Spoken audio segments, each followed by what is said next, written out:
Hi எல்லாருக்கும் வணக்கம். நம்ம அழகே அழகு சீரியலில் நம்ம ரேவதி, மதி, மலர் 3 பேரும் சீக்ரெட்டாக வாட்ஸ்அப் குரூப்பில் பேசிக்கிட்டு இருக்காங்க அப்படின்னு தங்கராஜ் கண்டுபிடிச்சிடுறாரு. இதை எப்படியாவது ராகவன் ராஜலட்சுமி கிட்ட தப்பாக மாட்டி விட்டு இந்த குரூப்பையே முதல்ல ஒழிக்கணும் அப்படின்னு திட்டம் போட்டு ராகவன் ராஜலட்சுமி கிட்டையும் மாட்டி விடுறாரு. ஆனால் தங்கராஜுக்கே இது பேக் ஃபயர் ஆகுது.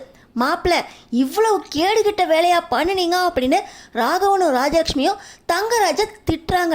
தங்கராஜ் இந்த வாட்ஸ்அப் குரூப் மூலமாக ராஜலட்சுமி ராகவனுக்கு என்ன கெடுதல் பண்ணாரு, எப்படி ராகவன் ராஜலட்சுமி கிட்ட மாட்டிக்கிட்டாரு தெரிஞ்சுக்கிறதுக்கு முன்னாடி இந்த வீடியோக்கு ஒரு லைக் போட்டுக்கோங்க. ஸோ பார்த்தீங்கன்னா நம்ம அழகுமதியை இன்னைக்கு மதியம் நீ தான் சமையல் செய்யணும், மலர் உனக்கு உதவிக்கு வரமாட்டா அப்படின்னு இந்த ராஜலட்சுமி மதிக்கு ஆர்டர் போட, இன்னொரு பக்கம் பார்த்தீங்கன்னா நம்ம மலரும் ரேவதியும் அவங்களோட வாட்ஸ்அப் குரூப்பில் மதிய நீ உள்ள ஃப்ரிட்ஜில் இருக்கிற தயிர் எடுத்துக்கோ, சமையல் மேடையில் இருக்கிற ஊறுகாயை எடுத்துக்கோ, சோறு மட்டும் இன்னைக்கு மதியத்துக்கு ஆக்குனா போதும் அப்படின்னு கிண்டல் பண்ணிக்கிட்டு இருக்காங்க. இந்த நேரத்தில் ரேவதி சந்தோஷமாக பேசிக்கிட்டு இருக்கிறத தங்கராஜ் கவனிச்சுக்கிட்டு ரேவதி அப்படி என்னதான் பேசினா அப்படின்னு கண்டுபிடிக்கிறதுக்காக நம்ம ரேவதி டீ போட போன அந்த நேரத்தில் அந்த வாட்ஸ்அப் குரூப்பை இந்த தங்கராஜ் ஆராய்ஞ்சிடுறாரு. இப்போ தங்கராஜ் என்னையாடி நீ எங்கள் அம்மா கிட்ட மாட்டி விட்டு எங்கள் அம்மாவை என்னை ஒழுங்காக பேச விடாத மாதிரி பண்ணுன, உன்னை சும்மா விட மாட்டேன் ரேவதி, உன்னை மறுபடியும் உங்கள் அம்மா உங்கள் அப்பா கிட்ட கேவலப்படுத்துகிறனா இல்லையா பாரு அப்படின்னு சொல்லி தங்கராஜ் திட்டம் போட்டு ரூமுக்கு போய் லேப்டாப்பை கொஞ்ச நேரம் நோண்டுறாரு. நோண்டினவர் சும்மா இருக்காமல் ரேவதி நான் மதியானம் லஞ்சுக்கு வரமாட்டேன் போயிட்டு வரேன் அப்படின்னு சொல்லிட்டு நேராக ராகவன் ராஜலட்சுமி வீட்டுக்கே போகிறாரு. அங்கே பார்த்தீங்கன்னா மதி சமையல் செஞ்சுக்கிட்டே ஃபோனில் பேசிக்கிட்டு இருக்கிறத தங்கராஜ் கவனிக்கிறாரு.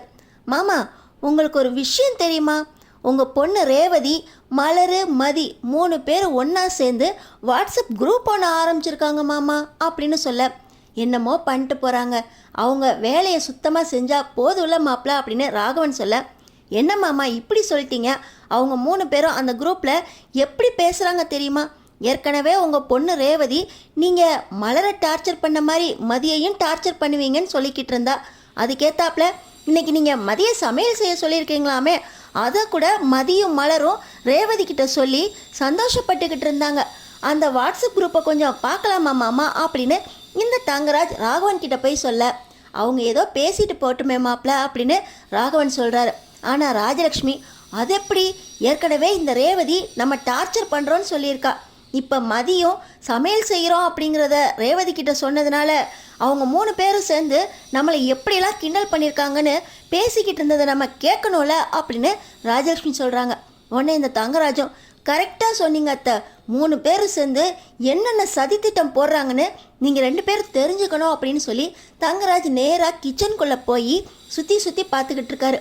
மதிக்கு ஒரே ஆச்சரியம், இந்த வீட்டில் ஆம்பளைங்க கிச்சனுக்குள்ளே வந்தால் ஒரே அசிங்கம்னுல அத்தை நினைப்பாங்க, இப்படி தங்கராஜனை உள்ளே வந்திருக்காங்கன்னா ஏதோ விஷயம் இருக்கணும் அப்படின்னு மதிக்கு தோண ஆரம்பிச்சிருது. அவங்க சுற்றி பார்த்துக்கிட்டு இருக்கும்போதே இன்னொரு பக்கம் மலரும் தங்கராஜ் அண்ணன் எதுக்கு கிச்சனுக்குள்ளே போனாரா அப்படின்னு மலருக்கும் சந்தேகம் வந்துடுது. மதி நீ போ, நான் தங்கராஜ் அண்ணனுக்கு காஃபி போட்டு கொடுக்குறேன் அப்படின்னு மலர் சொல்கிறாங்க. எனக்கு இப்போ காஃபி வேண்டாம், மதிய சமையலை சாப்பிட்லான்னு வந்தேன், எனக்கு அதுக்கு முன்னாடி உங்கள் 2 பேரோட ஃபோனும் வேணும் அப்படின்னு சொல்லி தங்கராஜ் கேட்குறாரு. பார்த்தீங்கன்னா இப்போது நம்ம மதியம் மலரும் 2 பேர் ஃபோனும் உங்களுக்கு எதுக்கு அப்படின்னு கேட்க, மாப்பிள்ளை காரணம் இல்லாமல் உங்கள் ஃபோனை கேட்கல, நீ ரேவதி மலர் 3 பேரும் சேர்ந்து கூட்டு சேர்ந்து ஏதோ சதித்திட்டம் போட்டுக்கிட்டே சமையல் செஞ்சியாமே, அதை நான் பார்க்கணும் அப்படின்னு சொல்லி ராஜலட்சுமி சொல்கிறாங்க. அத்தை அதெல்லாம் நான் பார்த்துக்கிறேன் அத்தை, இவங்க ஃபோனை மட்டும் கேட்டு வாங்கி கொடுங்க அப்படின்னு சொல்ல, மதி பார்த்தீங்கன்னா ஃபோனை என் ரூமில் சார்ஜரில் போட்டிருக்கேன், நாங்கள் அப்படியே தான் சதி திட்டம் போடலையே அப்படின்னு ரூமுக்கு போய் ஃபோனை தைரியமாக எடுத்துகிட்டு வந்து, தப்பு செஞ்சால் தானே பயப்படணும், நாங்கள் எந்த தப்பு செய்யலை அப்படின்னு மதி தைரியமாக அந்த ஃபோனை கொடுக்க, நம்ம மலரும் இந்தாங்க என் ஃபோனை வச்சுக்கோங்க அப்படின்னு சொல்லி தங்கராஜ்கிட்ட ஃபோனை கொடுக்க, இப்போ தெரியும் உங்களோட சதி அம்பலம் அப்படின்னு சொல்லி இந்த தங்கராஜ் பார்த்திங்கன்னா நம்ம ரேவதி, மலர், மதி 3 பேரும் இருக்கிற வாட்ஸ்அப் குரூப்பை ஓப்பன் பண்ணுறாரு. பார்த்திங்கன்னா அதில் ரேவதி, எங்கள் அப்பாவும் அம்மாவும் உன்னை ரொம்ப டார்ச்சர் பண்ணுறாங்களா மதி, அதுக்கு பதிலாக அவங்க 2 பேருக்கும் இன்றைக்கி சாப்பாட்டில் பேதி மருந்தை கலந்துரு, அடுத்தாப்பில் உன்னை சமையலே செய்ய சொல்ல மாட்டாங்க அப்படின்னு ரேவதி அனுப்பின மெசேஜ் வந்திருக்கு. பார்த்தீங்கன்னா நம்ம மதியம் மலரும் ரேவதி அக்கா இந்த மாதிரி ஒரு மெசேஜ் அனுப்புறதுக்கு வாய்ப்பே இல்லை, நீங்கள் ஏதோ தப்பு பண்ணியிருக்கீங்க, கரெக்டாக வந்து எங்கள் ஃபோனை கேட்குறதுக்கு என்ன காரணம் அப்படின்னு மலர் கேட்குறாங்க. நீ எல்லாம் பேசுறியா மலர்? இருக்கட்டும் இருக்கட்டும், இப்போ எல்லா சதியும் அம்பலம் வந்துடும் அப்படின்னு சொல்லி ஃபர்ஸ்ட்லேருந்து நம்ம மதி மலர் ரேவதி 3 பேரும் வாட்ஸ்அப் குரூப் ஆரம்பித்த எல்லா மெசேஜையும் ராகவன் ராஜலக்ஷ்மிக்கு காட்டுறாங்க. இன்னொரு பக்கம் ராஜலக்ஷ்மி, எங்கள் 2 பேருக்கும் பேதி மருந்து கலந்து கொடுக்கணும்னு உன்னை சமையல் செய்ய சொன்ன பாவத்துக்கு இப்படியெல்லாம் பண்ணுவீங்களா? என் பொண்ணு ரேவதி எவ்வளோ நல்ல பொண்ணாக நாங்கள் வளர்த்தோம், அவளுக்குன்னு பார்த்து பார்த்து வீட்டில் செஞ்சோம், ஆனால் அவளே எங்களுக்கு பேதி மருந்து கலந்து கொடுக்க சொல்லியிருக்காளே அப்படின்னு ராஜலக்ஷ்மி ஒரு பக்கம் கண் கலங்க. ராகவன் பார்த்திங்கன்னா, அன்னைக்கு என் பொண்ணை நீங்கள் சொல்லக்கூடாதெல்லாம் சொல்லி தெரியாமல் போட்டு கொடுத்துட்டீங்க, உங்கள் மேலே தான் தப்பு, எதை சொல்லணும் எதை செய்யணும்னு மாப்பிள்ளைக்கு தெரியலன்னு உங்கள் மேலே தப்பாக சொல்லிட்டேன் மாப்பிள்ளை. என் பொண்ணு பாருங்கள் எப்படியெல்லாம் மெசேஜ் அனுப்பிச்சிருக்கா, எங்களை பற்றி அவள் என்ன தான் நினச்சிக்கிட்டு இருக்கா, எங்களுக்கு அதுக்கு விஷத்தை கொடுத்து கொண்டுடலாமே எங்கள் பொண்ணு அப்படின்னு ராகவன் ஒரு பக்கம் புலம்ப ஆரம்பிச்சிட்டாரு. அப்போ தான் பார்த்தீங்கன்னா சுரேஷ் வேலை முடிஞ்சு, அம்மா மத்தியானம் சாப்பாடு ரெடியா அப்படின்னு கேட்க, வா சுரேஷ், உன்னை உன் பொண்டாட்டி அடிக்க தான் செஞ்சா, எங்களுக்கு விஷம் வச்சு கொல்லவே பார்த்துட்டா அப்படின்னு இந்த ராஜலக்ஷ்மி அழுகுறாங்க. இன்னொரு பக்கம் தங்கராஜ், மாமா நீங்கள் எப்போ வந்தீங்க அப்படின்னு சுரேஷ் கேட்க, வாடா சுரேஷ், பாத்தியாடா உங்கள் அக்கா பண்ண வேலையை, உங்கள் அம்மா இன்னைக்கு உன் பொண்டாட்டியை சமையல் செய்ய சொன்னதுக்கு என் பொண்டாட்டி 2 பேருக்கும் பேதி மருந்தை கலந்து கொடுக்க சொல்லியிருக்கா, மதி என்ன சமையல் செஞ்சான்னு தெரியல, தயவு செஞ்சு அதை சாப்பிட்றாதீங்கடா அப்படின்னு தங்கராஜ் சொல்கிறாரு. என்ன மாமா சொல்கிறீங்க? மதி இந்த மாதிரி வேலையெல்லாம் பார்த்தா வீட்டிலே இருக்கக்கூடாது, எப்போ எங்கள் அம்மாவையும் அப்பாவையும் இந்த மாதிரி கொல்லணும்னு முடிவு வந்துட்டாலோ அவள் இந்த வீட்டிலே இருக்கக்கூடாது அப்படின்னு சுரேஷ் சொல்கிறாரு. இல்லைடா சுரேஷ், இந்த திட்டத்தெல்லாம் போத்து கொடுத்தது உன்னோட அக்கா ரேவதி தான் அப்படின்னு சொல்ல, பார்த்தீங்கன்னா இப்போ தங்கராஜ் ரேவதிக்கு கால் பண்ணி, ரேவதி நீ உடனே உங்கள் அம்மா வீட்டுக்கு கிளம்பி வா அப்படின்னு தங்கராஜ் சொல்கிறாரு. நான் எப்படிங்க கிளம்பி வர்றது, அதுவும் தனியாக, எப்பவும் நீங்கள் இல்லாமல் நான் வந்தது இல்லையா அப்படின்னு ரேவதி சொல்ல, ரொம்ப அப்பாவி மாதிரி நடிக்காத, நீ மதி மலர் 3 பேரும் கள்ளச்சாயம் போட்டு வாட்ஸ்அப் குரூப்பில் என்னென்னலாம் பேசுகிறீங்க அப்படின்னு எங்களுக்கு தெரிஞ்சு போச்சா அப்படின்னு தங்கராஜ் சொல்ல, நாங்கள் தப்பால் எதுவும் பேசலையே, அப்படியே வாட்ஸ்அப் குரூப் ஆரம்பித்தாலும் உங்களுக்கு தான் இப்போ தெரிஞ்சு போச்சா அப்படின்னு நம்ம ரேவதி சொல்கிறாங்க. நீ நேராக வீட்டுக்கு வானா வா அப்படின்னு தங்கராஜ் சொல்ல, நம்ம ரேவதி டிரைவரை கார் எடுக்க சொல்லி நேராக இப்போ ராகவன் ராஜலக்ஷ்மி வீட்டுக்கே வந்துடுறாங்க. இன்னொரு பக்கம் மலர், மதி இந்த மாதிரி ரேவதி மெசேஜே அனுப்பலையே, நம்ம சார்ஜர் போட்டிருக்க நேரமாக பார்த்து இந்த மெசேஜ் வந்திருக்கு, நம்ம 2 பேரும் இந்த மெசேஜை பார்க்காம விட்டுட்டோம், பார்த்துருந்தோம்னா அழிச்சிருக்கலாமே அப்படின்னு சொல்ல, இல்லைக்கா ரேவதி அக்கா அந்த தயிரையும் அதையும் வைக்க சொன்னாங்களே தவிர இந்த மாதிரி பேதி மருந்தெலாம் கலந்து கொடுக்குற அளவுக்கு ஐடியா கொடுக்க மாட்டாங்க, அவங்களோட நல்ல மனசு எனக்கு தெரியும், இதில் ஏதோ பின்னாடி சதி வேலை நடந்திருக்கு, நான் கண்டுபிடிக்கிறேன் அப்படின்னு மதி சொல்கிறாங்க. நீ கண்டுபிடிச்சி கிழிச்சதெல்லாம் போதுண்டி, நீ என்னத்தை சமையலில் செஞ்சு போட்டியோ தெரியல, பேதி மருந்தை நீ கலந்தாலும் கலந்துருப்ப, பேதி மருந்து என்ன, என் பொண்ணு பேதி மருந்தை கலக்க சொன்னால் நீ விஷத்தையே கலந்து வச்சுருப்ப, வீட்டில் எலி மருந்து வாங்கி வச்சுருக்கோம், அது காலி ஆயிடுச்சா பார்க்கணும் அப்படின்னு ராஜலக்ஷ்மி ஒரு பக்கம் நம்ம மதி மேலே குற்றம் சாட்டிகிட்டு இருக்க, இன்னொரு பக்கம் மலர், என்ன அத்தை பேசுகிறீங்க, மதி இந்த அளவுக்கு கீழ்த்தரமாக இறங்கி போக மாட்டா, இதில் ஏதோ சதி இருக்குது, எங்களோட வாட்ஸ்அப் குரூப்பை ஒழிக்கணும்னு யாரோ பின்னாடி இருந்து சதி பண்ணுறாங்க அப்படின்னு மலர் சொல்ல, என்னடி சதி பண்ணுறாங்க, நீங்கள் 3 பேர் சேர்ந்து தானே ஆரம்பிச்சிங்க அப்படின்னு இன்னொரு பக்கம் ராஜலக்ஷ்மி சொல்லிக்கிட்டு இருக்கும்போதே சுரேஷ், சாப்பிட வர சொல்லி இன்றைக்கும் பிரச்சனை ஆரம்பிச்சிட்டிங்களா, மதி நீ இந்த வீட்டில் இருந்தாலே பிரச்சனை தான், நீ முதல்ல வீட்டை விட்டு போ அப்படின்னு சுரேஷ் கத்துறாரு.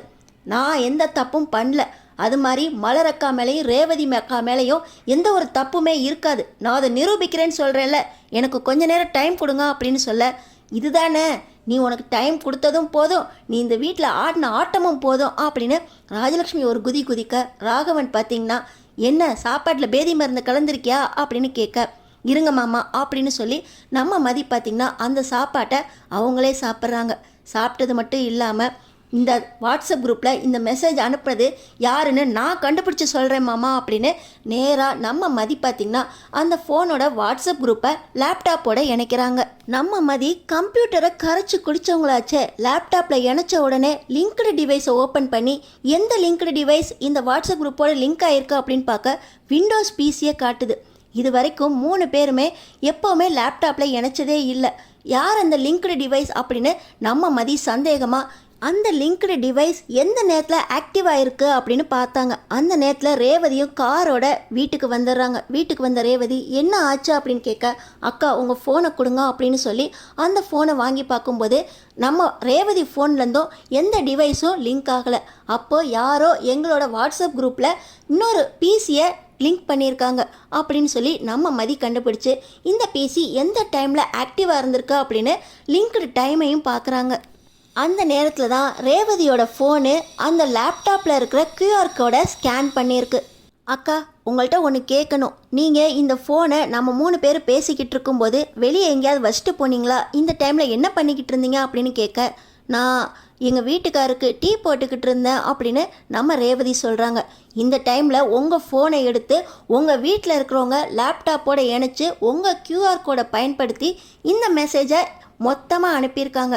இந்த மெசேஜை தான் நாங்கள் டெலீட் பண்ணாமல் எங்கள் வேலையை பார்க்குற மும்மரத்தில் அதை பார்க்காம விட்டுட்டோம்.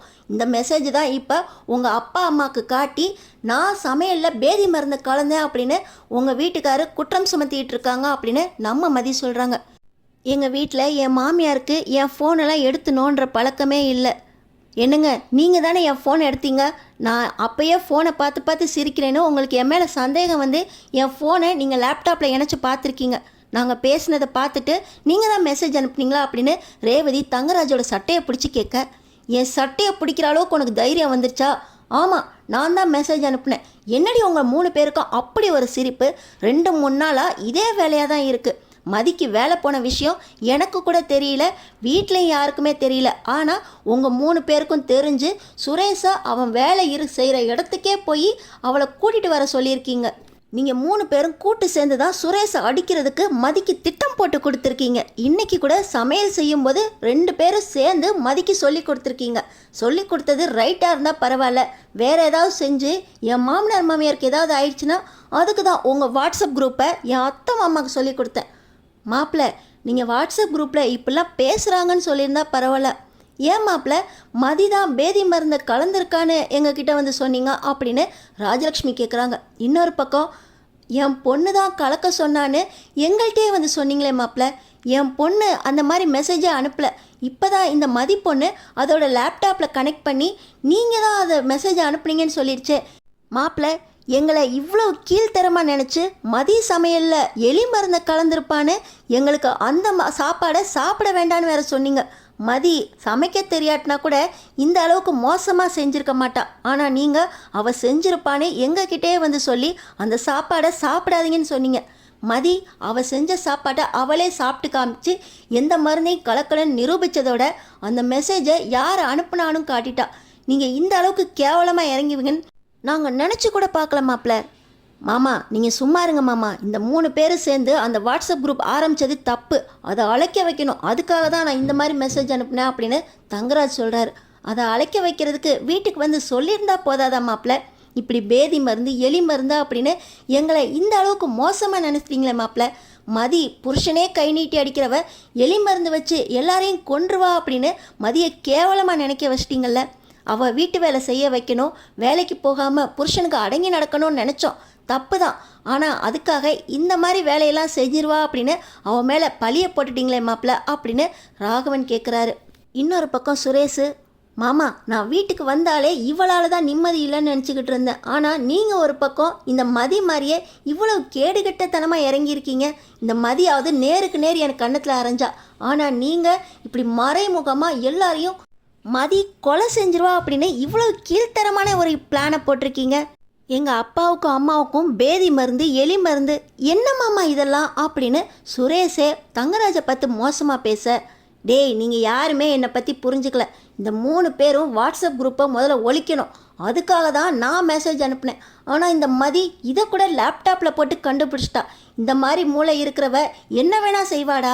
இன்றைக்கி பேதி மருந்து கலக்காட்டினா என்ன, இன்னொரு நாள் சமைக்க வச்சிங்கன்னா கண்டிப்பாக பேதி மருந்து இல்லை எலி பாசனத்தை கூட கலந்து உன் குடும்பத்தையே கொன்னுட்டு அவன் மேலே எந்த தப்பும் இல்லைன்னு நிரூபிச்சிருவாடா. இவளை நம்பாதீங்க அப்படின்னு சொல்லி தங்கராஜ் சொல்ல, அவள் செய்கிறாளோ இல்லையோ மாமா, நீங்களே உங்கள் வாயால் எல்லாத்தையுமே செஞ்சிட்டீங்க மாமா.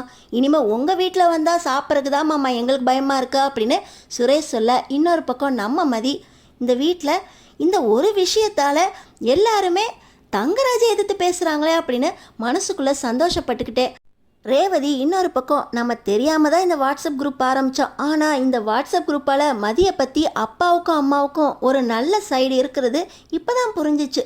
மதியை ஓரளவுக்கு நம்புகிறாங்க. அவள் நேருக்கு நேர் மோதுறா. எங்கள் வீட்டுக்காரு இப்படி கேவலமாக தான் யோசிப்பார்னு அவங்களுக்கு இப்போ ஒரு விஷயம் தெரிய வந்துருச்சுல.